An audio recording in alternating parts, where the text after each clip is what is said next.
चलिए शुरू करते हैं। रोचक कहानी रोजाना में आपका स्वागत है। किसान और जादुई घड़ा। बहुत समय पहले की बात है। एक गांव में एक गरीब किसान रहता था जिसका नाम मोहन था।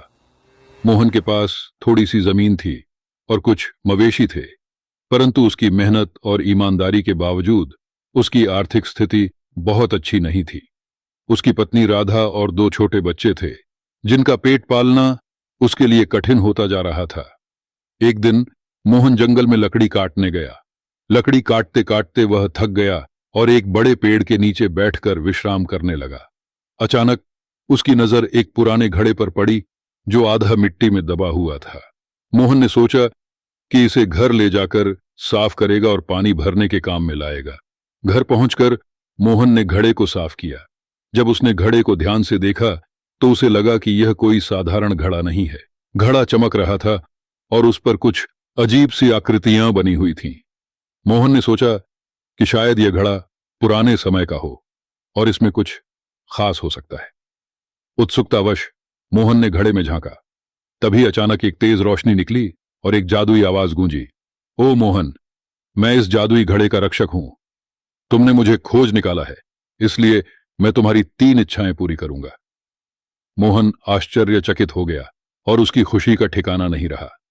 उसने तुरंत सोचने लगा कि उसकी पहली इच्छा क्या होनी चाहिए। मोहन ने पहली इच्छा मांगी, मेरे पास इतनी धन दौलत हो कि मैं और मेरा परिवार सुखी जीवन जी सके। घड़े से फिर से रोशनी निकली और मोहन के घर के बाहर एक विशाल खजाना प्रकट हो गया। मोहन और उसका परिवार धन धान्य से भर गया। दूसरी इच्छा मांगते हुए मोहन ने कहा, मेरे गांव के सभी लोग सुखी और समृद्ध हों। जादुई घड़े ने उसकी यह इच्छा भी पूरी कर दी। गांव के सभी लोग खुशहाल हो गए और गांव में कोई भी गरीब या दुखी नहीं रहा। अब मोहन की तीसरी और अंतिम इच्छा बची थी। उसने सोचा कि ऐसी कौन सी इच्छा मांगे जिससे सबका भला हो सके। मोहन ने घड़े से कहा, मेरी तीसरी इच्छा है कि इस जादुई घड़े की शक्ति हमेशा के लिए खत्म हो जाए ताकि इसका गलत इस्तेमाल न हो सके। घड़ा चमक उठा और उसकी शक्तियां समाप्त हो गईं। मोहन का निर्णय बहुत ही नेक था। उसने न सिर्फ अपने और अपने परिवार के लिए बल्कि पूरे गांव के लिए सोचा। उसकी इस महानता की चर्चा दूर दूर तक फैल गई और वह सभी के लिए एक आदर्श बन गया। मोहन और उसका परिवार सुखपूर्वक जीवन बिताने लगे। उनके पास अब कोई चिंता नहीं थी और गांव के लोग भी खुशहाल जीवन जीने लगे।